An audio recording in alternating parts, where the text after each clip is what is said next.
Welcome to spiral mathematics. आज हम करेंगे क्लास 10th का न्यू चैप्टर 5 हमारा अर्थमेटिक प्रोग्रेशन। अर्थमेटिक प्रोग्रेशन क्या होता है हमारा? The difference between consecutive term has been constant. मतलब जो भी हमारी कॉन्जिक्यूटिव टर्म दी होगी उसके बीच में जो भी डिफरेंस होगा वो कांस्टेंट यानी सेम होगा। जैसे हमें यहाँ पे कॉन्जिक्यूटिव टर्म दे दी 2 4 6, तो इनके बीच का जो भी डिफरेंस होगा वो हमारा सेम होगा। जैसे यहाँ पे इन दोनों के बीच का डिफरेंस कितना हमारा 2, और यहाँ पे 4 और 6 के बीच का डिफरेंस है हमारा 2, तो यहाँ पे डिफरेंस आ रहा है वो सेम आ रहा है, 2 2 आ रहा है, तो इसे हम कहते हैं अर्थमेटिक प्रोग्रेशन। तो आज हम चैप्टर 5 में करेंगे एक्सरसाइज 5.1। 5.1 करने से पहले हम इस चैप्टर के फॉर्मूले देख लेते हैं। पहले हमारा डिफरेंस का formula d is equal to A2 minus A1। तो ये हमारा डिफरेंस निकालने के लिए यूज़ होता है, तो इसे हम एग्जांपल से समझेंगे। एग्जांपल 1 जिसमें हमें AP दे रखी है 2 4 6 8 10, तो हमें फाइंड करना है डिफरेंस। डिफरेंस का फॉर्मूला होता है हमारा d is equal to A2 minus A1। जो हमारी फर्स्ट वाली टर्म होती है उसे बोलते हैं हम A1, सेकेंड वाली टर्म को बोलते हैं हम A2, ऐसी थर्ड वाली टर्म को A3, और फोर्थ वाली टर्म को A4, फिफ्थ वाली टर्म को A5। तो हमें यहाँ पे डी का फॉर्मूला लगाना है। यहाँ पे A2 की वैल्यू चाहिए और यहाँ पे A1 की वैल्यू चाहिए। तो यहाँ पे हमें 4 दे रखी है A2 की वैल्यू, और A1 की वैल्यू दे रखी है हमें यहाँ पे 2। तो यहाँ से हमारा डिफरेंस आ जाएगा 2। तो अगर हमें डिफरेंस निकालना हो तो हमारा ये वाला फॉर्मूला यूज़ होगा। सेकंड हमारा general form of arithmetic progression AP। तो यहाँ पे हमें कुछ जनरल फॉर्म दे रखी है A plus D, A plus 2D, A plus 3D, A plus 4D, A plus 5D। तो इन जनरल फॉर्म का यूज़ होगा हमारा टर्म फाइंड करने के लिए। जैसे हमें क्वेश्चन में दे दिया फाइंड फर्स्ट 3 टर्म्स या फाइंड फर्स्ट 5 टर्म, तो उस सिचुएशन में हम जनरल फॉर्म का यूज़ करेंगे। जैसे यहाँ पे हमें एग्जांपल 2 दे रखा है, यहाँ पे हमें A की वैल्यू दे रखी है 2 और D की वैल्यू भी यहाँ पे हमें 2 दे रखी है। तो यहाँ पे हमें फाइंड करना है फर्स्ट 4 टर्म फाइंड करनी है यहाँ पे हमें। तो यहाँ पे हमें A1 यानी A की वैल्यू यहाँ पे गिवन है 2। तो यहाँ पे हमें सेकेंड टर्म फाइंड करने के लिए हमारा जनरल फॉर्म क्या दे रखा है हमें यहाँ पे A प्लस डी। तो ये जनरल फॉर्म बनी कैसे है?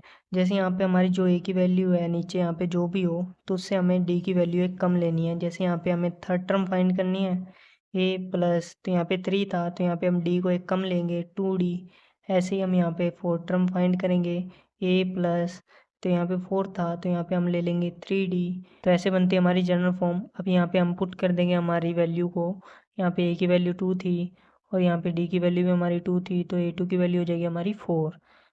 यहाँ पे हमारी A की वैल्यू 2 थी प्लस 2 मल्टीप्लाई D की वैल्यू पुट कर देंगे 2 इज इक्वल टू यहाँ पे हो जाएगा 2 2 ज़ा 4, 4 प्लस 2 6 इज इक्वल टू यहाँ पे A की वैल्यू 2 प्लस 3 मल्टीप्लाई D की वैल्यू 2 इज इक्वल टू 3 2 ज़ा 6, 6 प्लस 2 8। तो यहाँ पे हमारी जो फर्स्ट फोर टर्म क्या आई है 2 4 6 8। अगर हमें टर्म फाइंड करनी है तो हम जनरल फॉर्म का यूज़ करेंगे। थर्ड फॉर्मूला हमारा nth टर्म फाइंड करने के लिए, nth टर्म यानी an फाइंड करने के लिए हमारा फॉर्मूला होता है a plus N minus 1d। तो इस फॉर्मूले को हम एग्जांपल से समझेंगे। जैसे यहाँ पे हमें AP दे रखी है 2 4 6 8 10, तो हमें फाइंड करना है 28 टर्म हमें फाइंड करनी है। तो यहाँ पे हमें an क्या दे दिया, यहाँ पे an दे दिया हमें 28, और a की वैल्यू क्या दे रखी है हमें, यहाँ पे a की वैल्यू दे रखी है यहाँ पे हमें 2, और n भी हमें दे दिया है 28। और यहाँ पे हमें डी फाइंड करना है। डी फाइंड करने के लिए हमारा फॉर्मूला क्या होता है A2 माइनस A1। तो ये फर्स्ट वाली टर्म हो गई हमारी A1, सेकेंड वाली टर्म हो गई हमारी A2। तो सेकेंड वाली टर्म की वैल्यू क्या है हमारी 4, और फर्स्ट वाली टर्म की वैल्यू हमारी 2। तो यहाँ से हमारे डिफरेंस की वैल्यू आ जाएगी 2, तो हमारा डी आ गया है, वो आ गया हमारा 2। अब इन वैल्यू को पुट कर देंगे हमारे फॉर्मूले में। ए दे रखा हमारा 28, A plus N minus 1D। तो ये तो हमारा फॉर्मूला। अब इस फॉर्मूले में हम वैल्यू पुट कर देंगे। तो ए की वैल्यू दे रखी है हमको 2 प्लस एन की वैल्यू दे रखी है हमें 28 माइनस 1, और डी की वैल्यू आई थी हमारी 2। 2 प्लस 28 में से 1 को माइनस करेंगे तो यहाँ पे आ जाएगा हमारा 27 मल्टीप्लाई 2, 2 प्लस मल्टीप्लाई करेंगे तो यहाँ पे आ जाएगा हमारा 54। तो यहाँ पे 56 हो जाएगा। जो हमारी 28 टर्म होगी वो होगी हमारी 56। अगर हमें nth टर्म फाइंड करनी हो तो हम an का फॉर्मूला यूज़ करेंगे। फॉर्मूला हमारा sum of first N term of an arithmetic progression. अगर हमें फर्स्ट एन टर्म का सम निकालना है तो हम SN के फॉर्मूले का यूज़ करेंगे। SN का फॉर्मूला होता है हमारा n divide by 2 2a plus N minus 1 multiply D. तो इस फॉर्मूले को अब हम एग्जाम्पल से समझेंगे तो यहाँ पे हमें एग्जाम्पल में ए की वैल्यू दे रखी है 100, डी की वैल्यू दे रखी है 50 और एन की वैल्यू दे रखी है यहाँ पे हमें 21। ऐसा एन का फॉर्मूला होता है हमारा N divide by 2a plus N minus 1 multiply D. अब यहाँ पे हम वैल्यू को पुट कर देंगे। एन की वैल्यू दे रखी है हमें 21 डिवाइड बाई 2 और 2 ए की वैल्यू दे रखी है यहाँ पे हमें 100 प्लस एन की वैल्यू 21 दे रखी है -1 और डी की वैल्यू दे रखी है हमें 50। 21 डिवाइड बाई 2 की मल्टीप्लाई कराएंगे 100 से तो यहाँ हो जाएगा 200 प्लस 21 में से 1 को माइनस करेंगे तो यहाँ पे हो जाएगा हमारा 20 मल्टीप्लाई 50।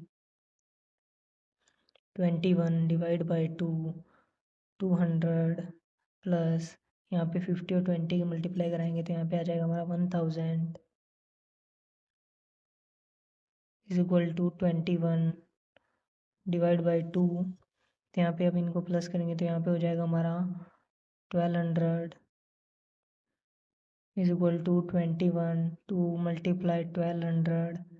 यहाँ 2 से डिवाइड कर देंगे तो यहाँ पे आ जाएगा हमारा 600। 21 मल्टीप्लाई 600 तो यहाँ पे हमारा आंसर आ जाएगा 12,600।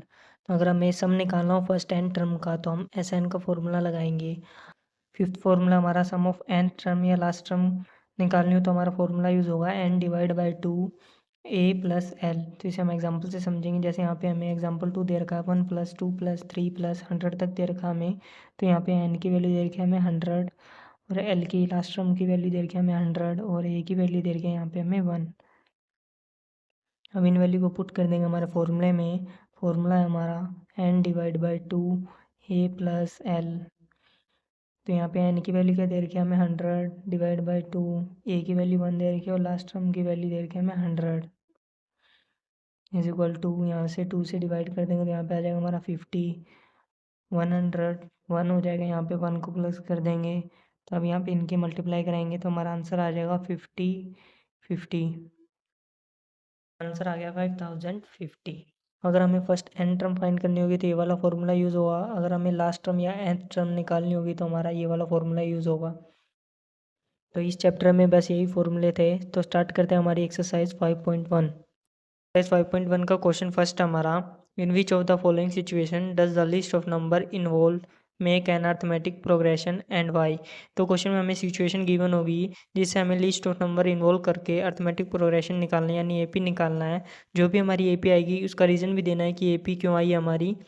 क्वेश्चन फर्स्ट का फर्स्ट पार्ट हमारा the taxi fare after each kilometre when the fair is 15 for the first kilometre and 8 for each additional kilometre. तो क्वेश्चन में हमें जो टैक्सी फेयर का फर्स्ट किलोमीटर का किराया दे रखा है वो दे रखा है हमें 15 और एडिशनल किलोमीटर का किराया कितना दे रखा है हमें 8। तो यहाँ से आप स्टार्ट करते हैं हमारे क्वेश्चन का सोल्यूशन। फेयर फॉर 1 किलोमीटर कितना दे रखा है हमें 15। अगर यहाँ पे 2 किलोमीटर का निकालें फर्स्ट किलोमीटर का किराया प्लस एडिशनल किराया कितना दे रखा हमें 8 तो टोटल किराया कितना हो जाएगा यहाँ पे 23। और यहाँ पे हम 3 किलोमीटर का निकालें यहाँ पे फर्स्ट किलोमीटर का किराया प्लस सेकंड किलोमीटर का एडिशनल किराया प्लस थर्ड किलोमीटर का एडिशनल किराया तो टोटल कितना पे करना होगा इसे 31। नंबर ऑफ लिस्ट आ गई हमारी 15 23 31। तो अब यहाँ पे हम चेक करेंगे कि हमारी ए पी है कि नहीं।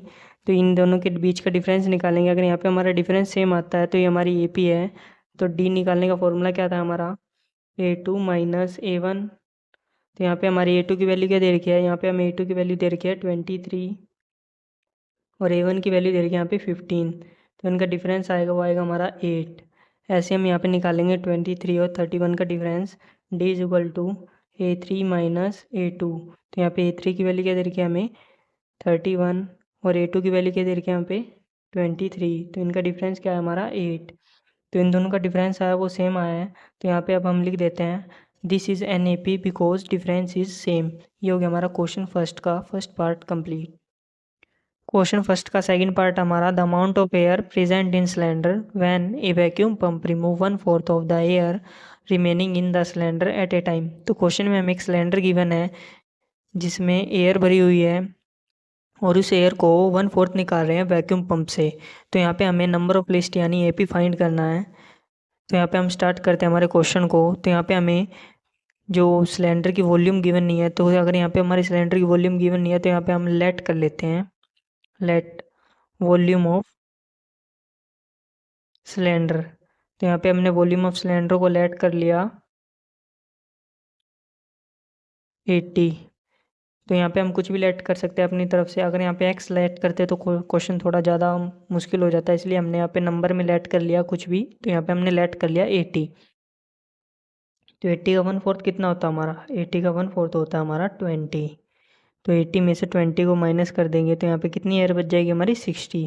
अब फिर से हम 60 का 1/4 निकालेंगे तो 60 का 1/4 कितना आ जाएगा हमारा? 60 का 1/4 आ जाएगा हमारा 15। तो यहाँ पे 15 में से माइनस कर देंगे तो यहाँ पे कितनी एयर बचेगी? 45। तो यहाँ पे हमारी नंबर ऑफ लिस्ट आई है वो क्या आ गया है? हमारी नंबर ऑफ लिस्ट आ गई है 80, 60 और 45। अब यहाँ पे हमें चेक करना है कि हमारी एपी है कि नहीं, तो इसलिए हम यहाँ पे डिफरेंस निकालेंगे इनका। अगर यहाँ पे हमारा डिफरेंस सेम आएगा तो ये हमारी एपी है। तो डिफरेंस निकालने का फॉर्मूला क्या होता है हमारा? D is equal to A2 minus A1। तो यहाँ पे हमें A2 की वैल्यू क्या दे रखी है? यहाँ पे हमें A2 की वैल्यू दे रखी है 60 और A1 की वैल्यू दे रखी है हमें यहाँ पे 80।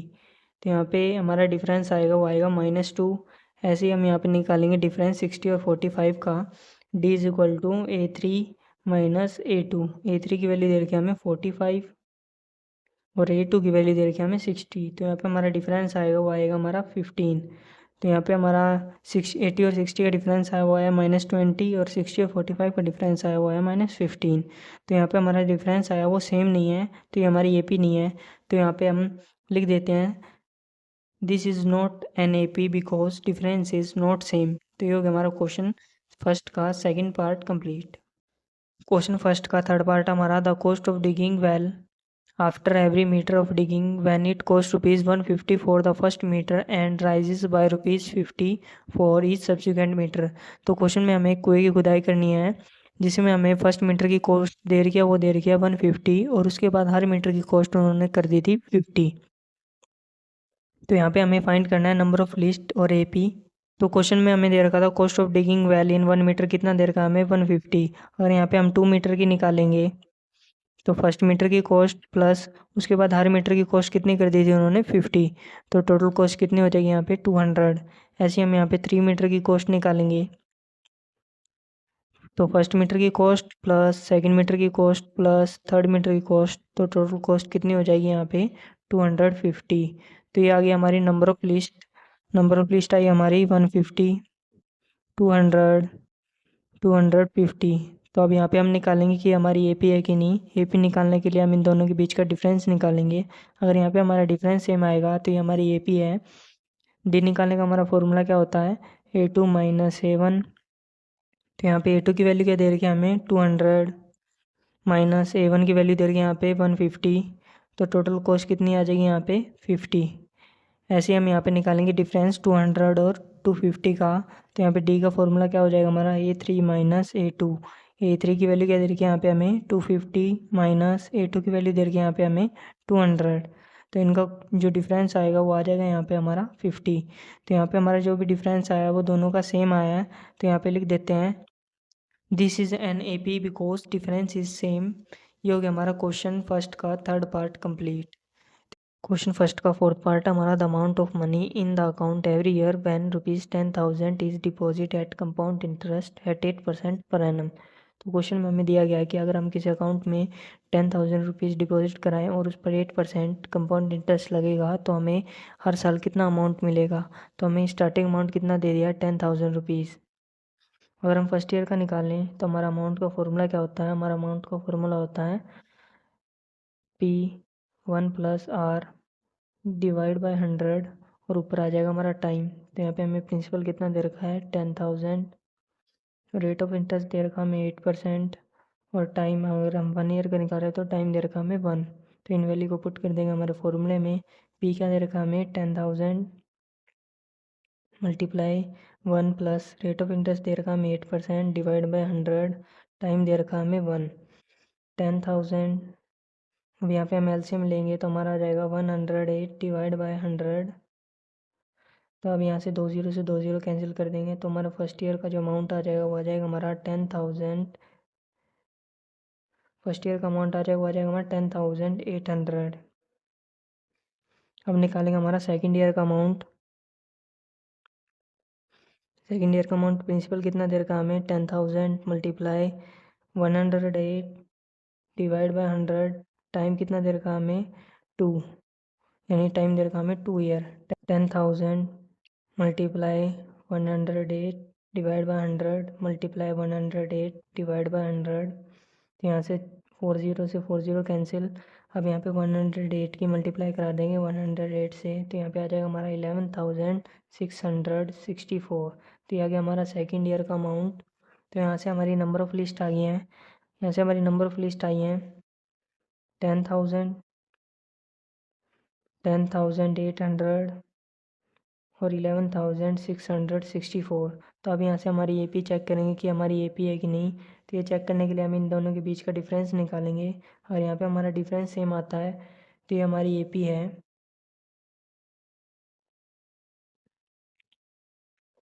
तो हमारे डी का फॉर्मूला क्या होता है? हमारा डी का फॉर्मूला होता है A2 minus A1 D is equal to A3 minus A2। यहाँ पे हमें A2 की वैल्यू क्या दे रखी है 10,800 माइनस और A1 की वैल्यू दे रखी है हमें 10,000। तो यहाँ पे हमारा जो डिफरेंस आएगा वो आ जाएगा यहाँ पे 800।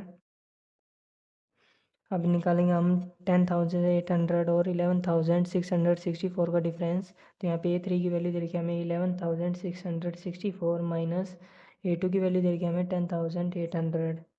तो इनका डिफरेंस आ जाएगा हमारा 864। तो यहाँ पे हमारा डिफरेंस आया 864। तो यहाँ पे डिफरेंस आ रहा है वो अलग अलग आ रहा है। तो यहाँ पे हम लिख देते हैं this is not an A P because difference is not same. ये हो गया हमारा क्वेश्चन फर्स्ट का 4th पार्ट कंप्लीट।